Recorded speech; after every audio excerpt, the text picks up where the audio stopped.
नमस्कार दोस्तों, मेरा नाम बीरू द्विवेदी है। मैं आपका अपने YouTube channel Biru Dwivedi education hub पर हार्दिक स्वागत करता हूं। दोस्त, आज हम बात करेंगे बाल मनोविज्ञान के एक महत्वपूर्ण टॉपिक हेरिडिटी एंड एनवायरनमेंट से जितने भी क्वेश्चन बन सकते हैं, आज बाल मनोविज्ञान के इस टॉपिक का सूपड़ा साफ करते हैं। तो आइए शुरू करते हैं। पहला प्रश्न, संज्ञानात्मक विकास के सेंसरी मोटर चरण में कितने उपचरण होते हैं? तो बात आई संज्ञानात्मक विकास की, तो बता दें संज्ञानात्मक विकास के जो जनक माने जाते हैं वो स्विट्जरलैंड के महान मनोवैज्ञानिक जीन पियाजे माने जाते हैं, जिन्होंने अपने ही बालकों पर प्रयोग करके इसकी 4 अवस्थाएं बताई थी।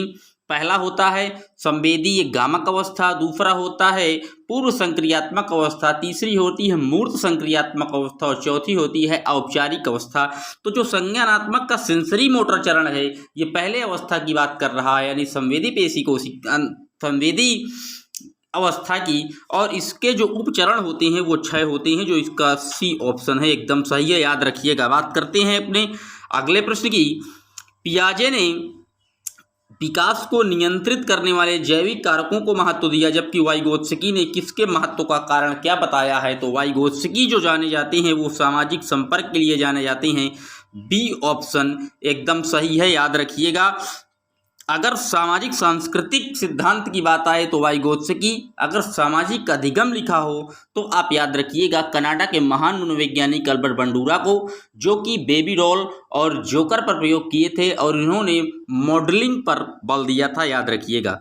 बात करते हैं अगले प्रश्न की। अगला प्रश्न, बुद्धि क्या है? तो बुद्धि जो है वो एक सामर्थ्यों का एक समुच्चय है। अब बात आई है बुद्धि की, तो बता दें कि बुद्धि की बात सबसे पहले 1885 में फ्रांसिस गाल्टन ने की थी। फ्रांसिस गाल्टन सूजन शास्त्र के भी जनक हैं और इन्होंने ही सबसे पहले व्यक्तिगत विभिन्नता की बात की थी, याद रखिएगा। बात करते हैं अगले प्रश्न की। बुद्धि लब्धि की अवधारणा के प्रथम प्रतिपादक कौन हैं? तो बुद्धि लब्धि की जो अवधारणा के प्रथम प्रतिपादक हैं वो अल्फ्रेड बिने माने जाते हैं। बी ऑप्शन एकदम सही है। इन्होंने 1905 में बुद्धि लब्धि की अवधारणा का प्रतिपादन किया था, याद रखिएगा। बात करते हैं अगले प्रश्न की। एक 20 साल की लड़की की मानसिक उम्र 12 साल है, उसकी बुद्धिलब्धि क्या होगी? तो बुद्धिलब्धि जो निकालने का सूत्र है वो मानसिक आयु बटा वास्तविक आयु गुणे 100 होता है। तो इसकी मानसिक आयु कितनी है? मानसिक आयु 12 है और जो इसकी वास्तविक आयु 20 और गुणे 100 कर दीजिए तो 20 और 5 100, 5 कट जाएगा, 12 5 60। तो सी ऑप्शन एकदम सही है। यही सूत्र होता है मानसिक आयु बटा वास्तविक आयु इसका निकालने का, तो सी ऑप्शन एकदम सही है। बात करते हैं अगले प्रश्न की। संज्ञान किस बुद्धि के सिद्धांत का हिस्सा है? तो जो संज्ञान होता है ये जो है वो समूह कारक सिद्धांत की बुद्धि का हिस्सा है। बी ऑप्शन एकदम सही है। बात करते हैं अगले प्रश्न की। आरबी कैटल की तरल बुद्धि किसके तुल्य है? तो जो आरबी कैटल की तरल बुद्धि है यह पर्यावरणीय कारकों के तुल्य है। बी ऑप्शन एकदम सही है। बात करते हैं साइजोमाइड वर्ग में किस प्रकार के बालक आते हैं? तो इसमें जो आते हैं वो दुबले, पतले तथा लंबे शरीर वाले आते हैं। सी ऑप्शन एकदम सही है। बात करते हैं अगले प्रश्न की। व्यक्तित्व का समाजशास्त्रीय सिद्धांत किसने दिया था? तो ये दिया था क्रिचमर ने। बी ऑप्शन एकदम सही है। बात करते हैं अगले प्रश्न की। डैश डैश के अनुसार इदम अहम तथा पर अहम व्यक्तित्व के 3 घटक हैं, तो ये बताए थे महान मनोविश्लेषणवाद के जनक सिगमंड फ्रायड ने। इन्हें जो है लिबिडो का जनक भी माना जाता है। इन्होंने इड, ईगो, सुपर ईगो की बात की थी और इन्होंने चेतन, अचेतन तथा अर्धचेतन की बात की थी और इन्होंने कहा था कि जो अचेतन मन है वही सर्वश्रेष्ठ मन होता है। तो याद रखिएगा सिगमंड फ्रायड का नाम। बात करते हैं अगले प्रश्न की। फ्रायड के अनुसार हमारे मूल्यों का आंतरीकरण कहाँ होता है? तो इदम में होता है। ए ऑप्शन एकदम सही है। बात करते हैं अगले प्रश्न की। फ्रायड ने किस पद का उपयोग मन की संरचना के लिए अपने सिद्धांत का वर्णन करने के लिए किया था?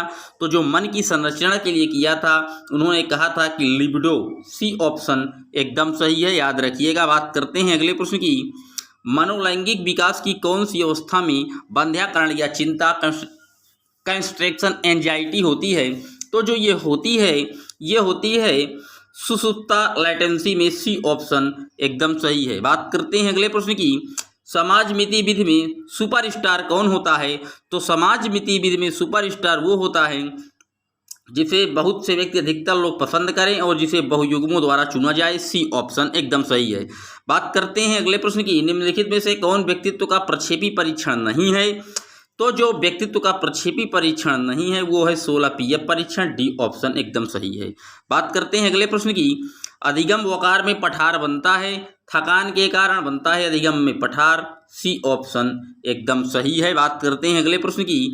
जिस वक्र रेखा में प्रारंभ में सीखने की गति तीव्र होती है और बाद में यह क्रमशः मंद हो जाती है, उस रेखा को क्या कहते हैं?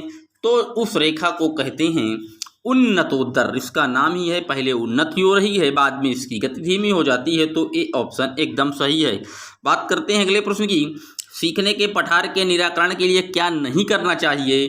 तो जो सीखने के निराकरण हैं इसके लिए हमें उसे दंडित नहीं करना चाहिए, क्योंकि दंड के माध्यम से हम बालक को कभी भी एजुकेशन एक्सपेबिलिटी को बढ़ा नहीं सकते हैं दोस्त, याद रखिएगा।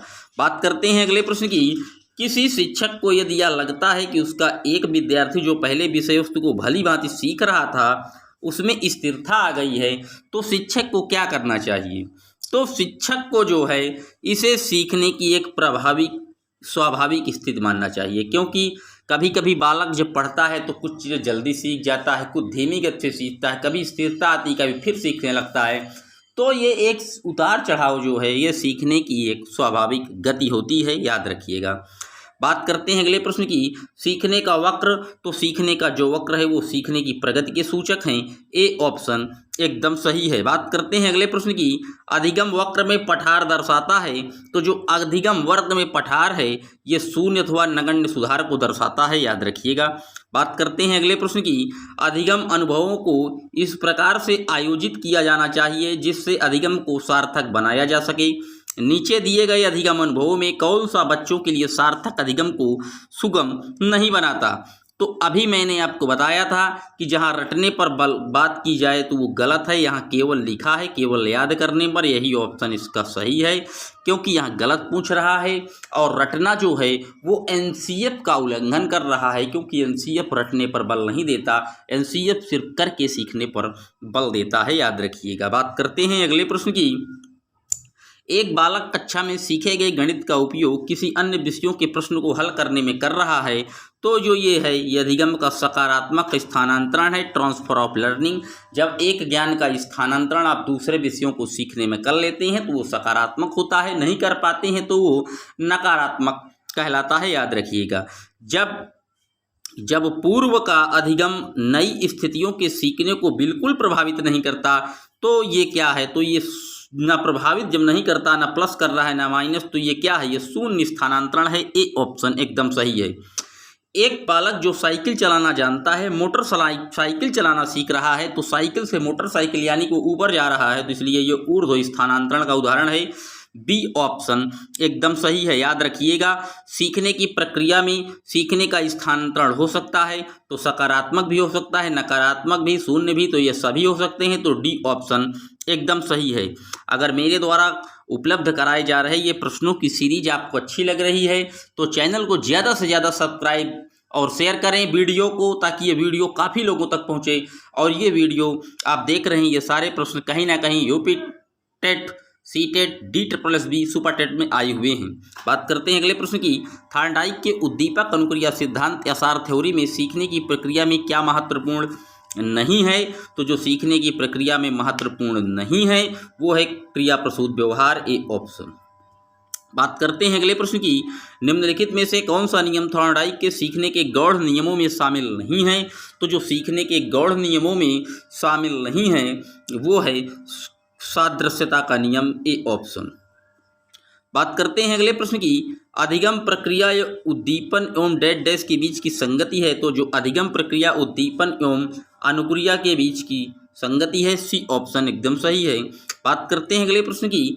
थॉर्नडाइक का कौन सा नियम सीखने में पुरस्कार और दंड के महत्व को बताता है? तो जो थॉर्नडाइक का नियम है ये प्रभाव का नियम, ये सीखने में दंड और पुरस्कार के महत्व को बताता है, बी ऑप्शन एकदम सही है। बात करते हैं अगले प्रश्न की।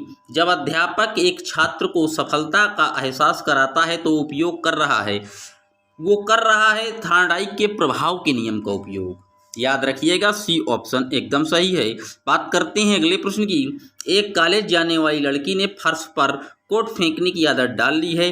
लड़की की मां ने उससे कहा कि कमरे से बाहर जाओ और कोट को खूंटी पर टांगो।